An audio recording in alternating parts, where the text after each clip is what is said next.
नमो नमो विद्यार्थियों, हम पढ़ रहे हैं बीए पार्ट फर्स्ट में भर्तृहरि विरचित नीति शतकम। अब देखिए इसमें क्या कहते हैं, धीर पुरुषों की अविचलता के विषय में कहते हैं कवि कि जो धैर्यशाली पुरुष होते हैं वे अपने मार्ग से कभी भी विचलित नहीं होते हैं। देखिए क्या कहते हैं कि निंदन्तु नीति निपुणा यदि वा स्तुवन्तु लक्ष्मीः समाविशतु गच्छतु वा यथेष्टम अद्यै वा मरणमस्तु युगान्तरे वा न्यायात् पथः प्रविचलन्ति पदम न धीराः।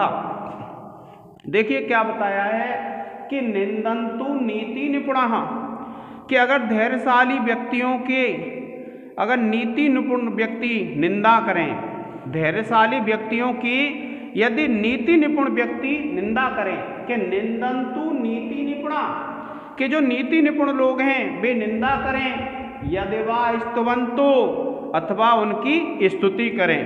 क्या बताया कि निंदन्तु नीति निपुणा यदि वा स्तुवन्तु, कि या तो नीति निपुण लोग उनकी निंदा करें या फिर उनकी स्तुति करें। लक्ष्मीः समाविशतु, लक्ष्मी उनके पास आए, गच्छतु वा यथेष्टम, या फिर इच्छा के अनुसार चली जाए। अद्यैव वा मरणमस्तु युगान्तरे वा, अद्यैव आज ही, मरणमस्तु मरण हो जाए, युगान्तरे वा या फिर दूसरे युग में हो। न्यायात् पथः प्रविचलन्ति पदम न धीराः, कि जो न्याय का पथ होता है उससे धैर्यशाली जो व्यक्ति हैं वे एक कदम भी विचलित नहीं होते हैं। क्या बताया है कि निंदन्तु नीति निपुणः यदि वा स्तुवन्तु, कि नीति निपुण लोग या तो उनकी निंदा करें अथवा उनकी स्तुति करें। और लक्ष्मीः समाविशतु गच्छतु वा यथेष्टम, जो लक्ष्मी है उनके पास आ जाए या फिर इच्छा के अनुसार चली जाए। अद्यैव वा मरणमस्तु, आज ही मरण हो, युगान्तरे वा या फिर एक युग के बाद हो। न्यायात् पथः प्रविचलन्ति पदम न धीराः, कि जो न्याय का पथ होता है उससे जो धैर्यशाली व्यक्ति होते हैं वे एक कदम भी विचलित नहीं होते। अब देखिए जब आप लिखेंगे तो इसमें क्या है, विशेष लिखेंगे विद्यार्थियों आप, और विशेष में आप लिखेंगे नंबर 1 डाल के लिखेंगे, इस पद्य में बसंत तिल का छंद है। ये तो क्या है विद्यार्थियों, बसंत तिल का छंद है। और दूसरा आप लिखेंगे कि इस पद्य में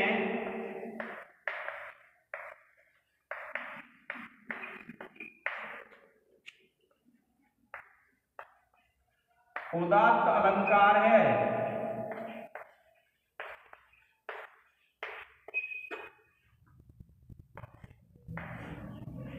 और उसके बाद देखिए आप लिखेंगे इसमें व्याकरण टिप्पणी,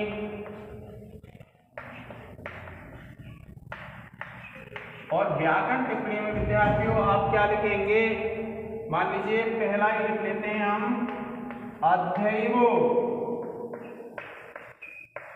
आप लिखेंगे अद्य प्लस एव, और यहां हो जाएगी वृद्धि संधि। और अगर सूत्र लिखेंगे तो विद्यार्थियों आप लिख देंगे वृद्धि रेचि। और देखिए दूसरा लिख देंगे हम धीराः, आप लिखेंगे धीर शब्द है प्रथमा विभक्ति बहुवचन। फिर तीसरा है देखिए गच्छतु,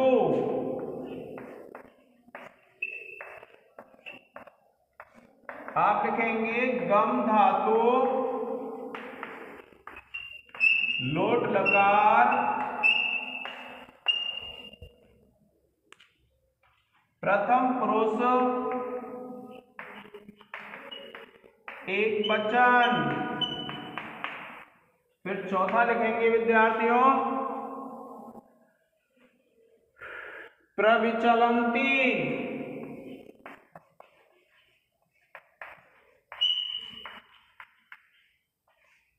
तो आप लिखेंगे प्र प्लस बी उपसर्ग और चल धातु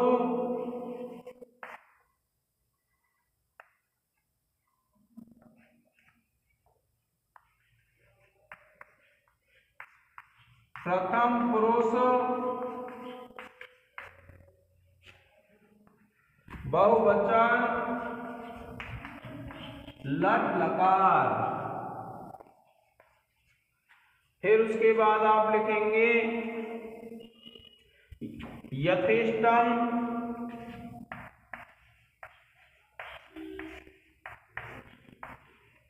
आप लिखेंगे यथा प्लस इष्टम और संधि हो जाएगी विद्यार्थियों गुण संधि।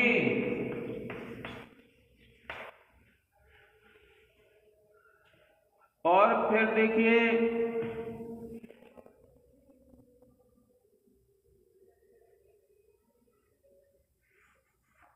इसका एक विद्यार्थियों एक स्क्रीनशॉट ले लें।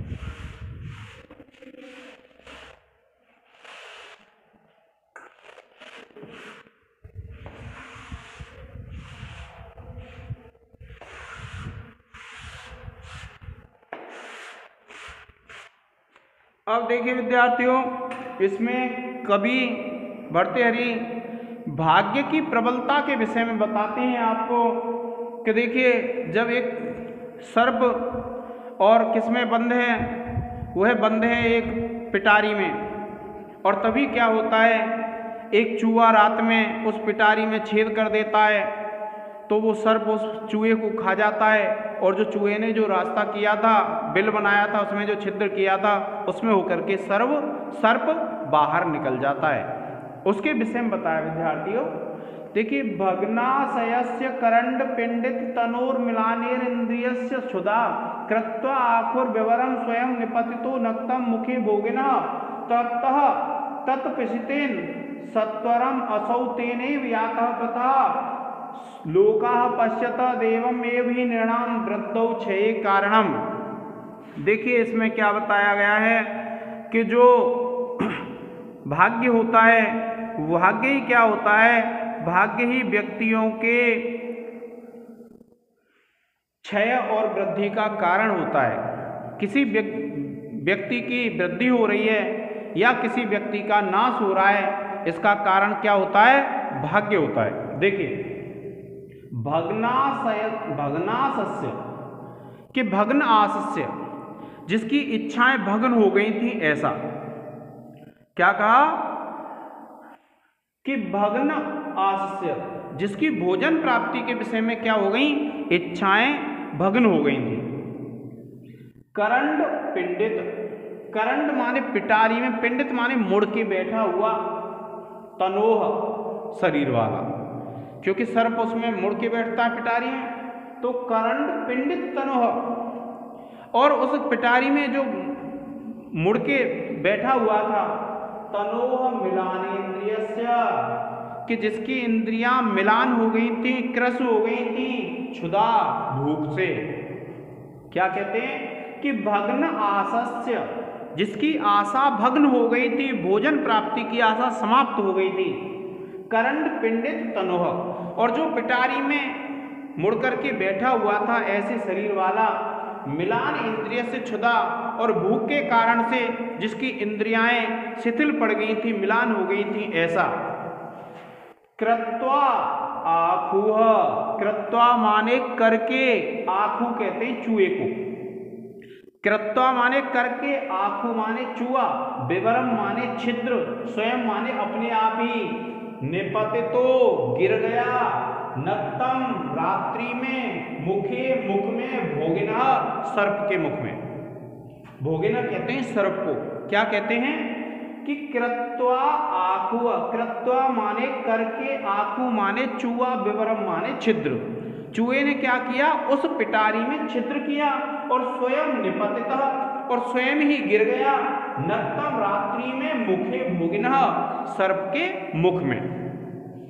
और तृप्तः तत्पिशितेन, तृप्तः माने तृप्त होकर के, तत्पिशितेन, पिशित कहते हैं मांस को, उसके मांस से, सत्वरम शीघ्र ही, असौ ये जो सर्प था, तेनैव यातः पथा, उसी ही रास्ते से चला गया, और लोकाः पश्यत, संसार में देखो, देवम एवं नृणाम वृद्धौ क्षय कारणम, जो भाग्य होता है वही मनुष्यों की वृद्धि और उनकी हानि में कारण होता है। क्या कहा देखिए कि जीवन से निराश पिटारी में दबे देह वाले और भूख से अत्यंत त्रस्त सांप के मुख में चूहा रात के समय अपने आप छेद करके घुस गया, तथा सर्प उस चूहे के मांस से तृप्त होकर उसी रास्ते से बाहर निकल गया। अरे मनुष्यों देखो, भाग्य ही मनुष्य की अवनति और उन्नति का कारण होता है। क्या कहा, इसके माध्यम से, चूहा और सर्प के माध्यम से कवि ने क्या बताया है कि इस संसार में भाग्य ही किसी व्यक्ति की उन्नति और उसकी अवनति का कारण बनता है। देखिए, भग्नाशस्य, जिसकी आशाएं समाप्त हो चुकी थी, करंड पिंडित तनुह, और जो पिटारी से दबा हुआ और गोल बैठा हुआ था, ऐसा मिलान इंद्रियस्य, जिसकी इंद्रियां क्रस हो चुकी थी क्षुधा भूख के कारण से। और कृत्वा आखु, कृत्वा माने करके, आखु माने चूहा ने, विवरम माने छिद्र, स्वयं माने अपने आप ही, निपतितो नक्तम, निपतितः माने गिर गया, नक्तम माने रात्रि में, मुखे भोगिनः वह सर्प के मुख में गिर गया, और तृप्तः तत्पिशितेन, और वो जो सर्प है तृप्तः तृप्त होकर के, तत्पिशितेन क्योंकि उसके मांस से, पिशित कहते हैं मांस को, तो वो जो चूहा था उसके मांस से क्या हुआ कि उस सर्प की भूख बुझ गई, और भूख समाप्त हो गई तो तृप्त हो गया। और सत्वरम, सत्वर कहते हैं शीघ्र ही, असौ ये जो सर्प है, तेनैव यातः पथा, उसी रास्ते से चला गया। कौन से रास्ते से, जिस रास्ते से छिद्र करके चूहा आया था। और लोकाः पश्यत, क्या, अरे मनुष्यों देखो, देवम एव ही नृणाम वृद्धौ क्षय कारणम, कि जो भाग्य है वही व्यक्तियों की उन्नति और अवनति में कारण होता है। अब देखिए, आप जब इसमें लिखेंगे विद्यार्थियों, तो छंद लिखेंगे आप नंबर 1 डाल के कि इस पद्य में शार्दूल विक्रीडतम छंद है।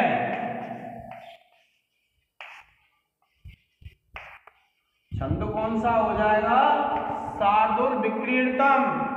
और जो दूसरा है वह लिख देंगे आप, इस पद्य में अर्थांतर न्यास अलंकार है। कौन सा अलंकार है, अर्थांतर न्यास। अब देखिए, व्याकरण टिप्पणी लिखेंगे तो आप लिखेंगे तेनैव, तेनैव, आप लिखेंगे तेन एव, और संधि हो जाएगी विद्यार्थियों वृद्धि।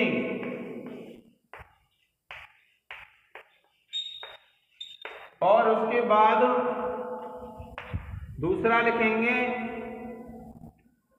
मुखे, आप लिखेंगे मुख शब्द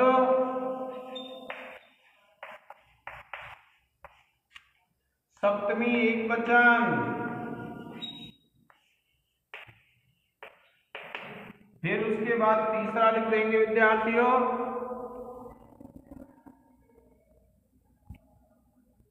यातः, आप लिखेंगे या धातु प्लस त प्रत्यय। फिर चौथा लिखेंगे आप कृत्वा। आप लिखेंगे क्री धातु प्लस स्वा प्रत्यय।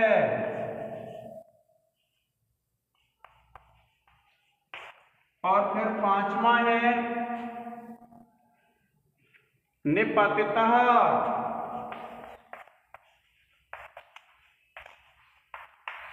आप लिखेंगे नि उपसर्ग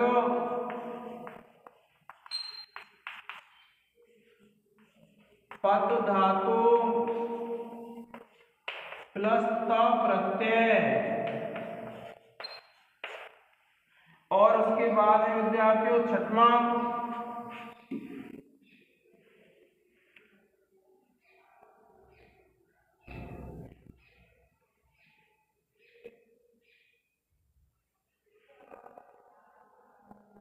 वृद्धौ।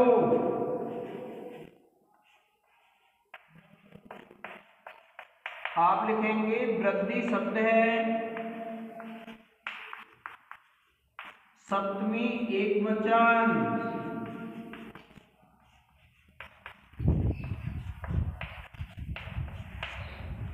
प्रिय विद्यार्थियों, आप इसका एक स्क्रीनशॉट ले लें।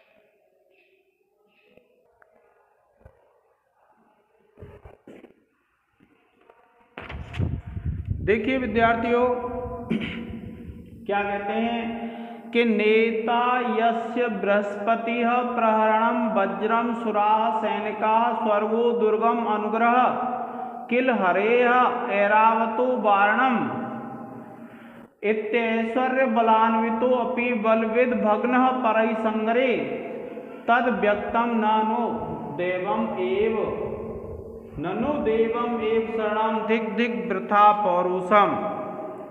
देखिए क्या कहते हैं कि नेता यस्य बृहस्पति, जिसका नेतृत्व करने वाले बृहस्पति देव हैं, और प्रहरणम वज्रम, और जिनका प्रहार करने वाला शस्त्र वज्र है, और सुराः सैनिका, और जिनके जो सैनिक हैं वो कौन है? सुर हैं, देवता हैं। स्वर्गो दुर्गम, दुर्गम स्वर्ग दुर्ग है। स्वर्गो दुर्गम, उनका जो दुर्ग है, महल है, वो क्या है? किला क्या है? स्वर्ग है। अनुग्रह किल हरे, हरे कहते हैं विष्णु भगवान की जिनके ऊपर कृपा है। और ऐरावतो वारण, और ऐरावत नाम का हाथी है। इति ऐश्वर्य बलान्वितो अपि, इस प्रकार के ऐश्वर्य से बलयुक्त होने पर भी बलविद, बलविद कहते हैं इंद्र को, भग्नः परैः संग्रे, कि शत्रुओं से युद्ध में परास्त हो गए। और तद व्यक्तम ननु, इससे यह व्यक्त होता है निश्चित रूप से, दैवम एव शरणम, भाग्य ही शरण होता है। धिक धिक वृथा पौरुषम, और जो व्यर्थ में पौरुष है, पुरुषार्थ है, उसको धिक्कार है। इसमें भी भाग्य की प्रबलता बताइए विद्यार्थियों कि नेता यस्य बृहस्पति, जिनका स्वामी बृहस्पति है, और प्रहरणम वज्रम, और जिसका वज्र क्या है? प्रहार है, अर्थात शस्त्र है। सुराः सैनिकाः, और जो सैनिक हैं उनके कौन है? देवता हैं। और स्वर्गो दुर्गम, और उनका जो दुर्ग क्या है? स्वर्ग है। और अनुग्रह किल हरेः, हरे कहते हैं विष्णु को, भगवान विष्णु की जिसके ऊपर कृपा है। और ऐरावतो वारण, और जिनका जो हाथी है वो कौन सा है? ऐरावत है। और इति ऐश्वर्य बलान्वितो अपि, इस प्रकार के ऐश्वर्य से बलयुक्त होता हुआ भी बलविद जो इंद्र है भग्नः परय्य संग्रहे युद्ध भूमि में शत्रुओं से परास्त हो गया। और तद व्यक्तम ननु, और इससे यह स्पष्ट होता है देवम एवं शरणम धिक धिक वृथा पौरुथम के जो भाग्य है वही शरण होता है, व्यर्था वृथा कहते हैं व्यर्थ में, पौरुष को धिक्कार है। क्या कहते हैं देखिए, जिस इंद्र के मार्गदर्शक स्वयं बृहस्पति हैं, जिनका अस्त्र वज्र है, देवगण सैनिक हैं, दुर्ग स्वर्ग है, जिस पर भगवान विष्णु की कृपा है, गजराज ऐरावत जिसका हाथी है, ऐसे ऐश्वर्य और पराक्रम से संपन्न देवेंद्र भी संग्राम में अपने शत्रुओं से परास्त हो गए। तो इससे यह स्पष्ट होता है कि भाग्य ही केवल रक्षा करने वाला है, पौरुष व्यर्थ है और इसको बार बार धिक्कार है। अब देखिए विद्यार्थियों, आप देखेंगे कि इसमें जब छंद देखेंगे तो छंद है विद्यार्थियों इसमें शार्दूल विक्रीड़तम। आप लिख देंगे इस पद्य में शार्दूल विक्रीड़तम छंद है। कौन सा छंद है? शार्दूल विक्रीड़तम। और उसके बाद अलंकार लिखेंगे, आप लिख देंगे इस पद्य में अर्थांतर न्यास अलंकार है। कौन सा अलंकार है? अर्थांतर न्यास अलंकार है। और फिर देखिए विद्यार्थियों, फिर क्या करेंगे आप, इसमें व्याकरण टिप्पणी लिखेंगे। तो देखिए पहला लिख लेंगे आप नेता, आप लिखेंगे नेत्री शब्द प्लस त्रिश प्रत्यय।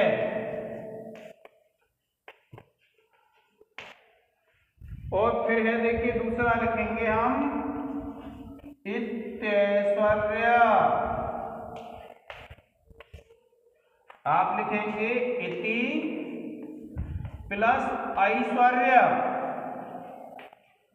और आप लिख देंगे यण संधि। इसके बाद तीसरा है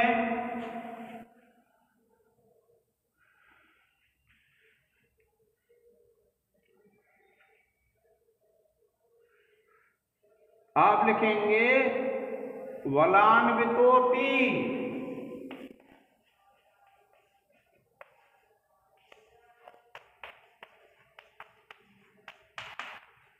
आप लिखेंगे बलान्वितो प्लस अपि। और आप लिख देंगे विद्यार्थियों यहां पूर्व रूप संधि।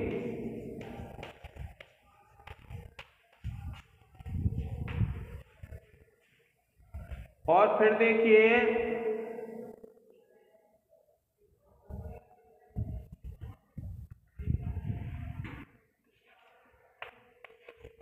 आप लिखेंगे पौरुषम, आप लिखेंगे धिक के योग में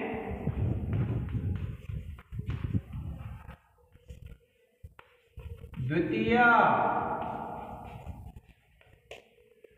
और पांचवा है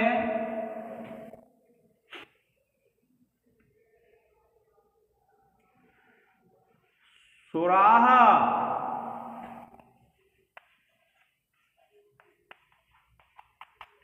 आप लिखेंगे सुर शब्द प्रथमा विभक्ति बहुवचन।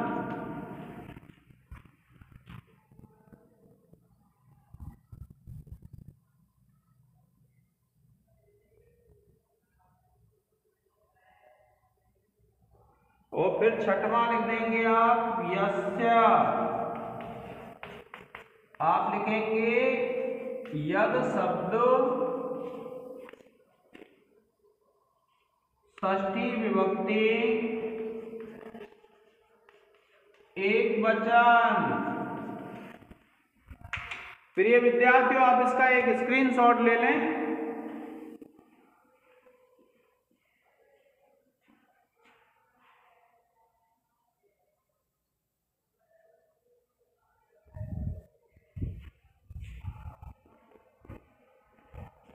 देखिए, ये और है एक श्लोक जिनके आने के चांस तो कम होते हैं पर फिर भी पढ़ लेते हैं। देखिए, आलस्यम ही मनुष्याणाम शरीरस्तु महान रिपुः नास्ति उद्यम समो बंधुः कृत्वा न अवसीदति। तो क्या कहते हैं इसमें कि आलस्यम ही मनुष्याणाम शरीरस्तु महान रिपुः, कि मनुष्य के शरीर में स्थित आलस्य ही महान शत्रु है। मनुष्य को आलस्य नहीं करना चाहिए। नास्ति उद्यम समो बंधुः, और उद्यम के समान कोई भी बंधु नहीं है। और यम कृत्वा, जिसको करके न अवसीदति, कोई भी कष्ट नहीं पाता है। क्या कहा कि आलस्य ही मनुष्याणाम शरीरस्तु महान रिपुः, कि मनुष्य के शरीर में स्थित आलस्य महान शत्रु है। और नास्ति उद्यम समूह बंधुः, उद्यम के समान कोई भी बंधु नहीं है। और यम कृत्वा नावसीदति, जिसको प्राप्त करके कोई भी कष्ट प्राप्त नहीं करता है। आज के इस लेक्चर में इतना ही। धन्यवाद।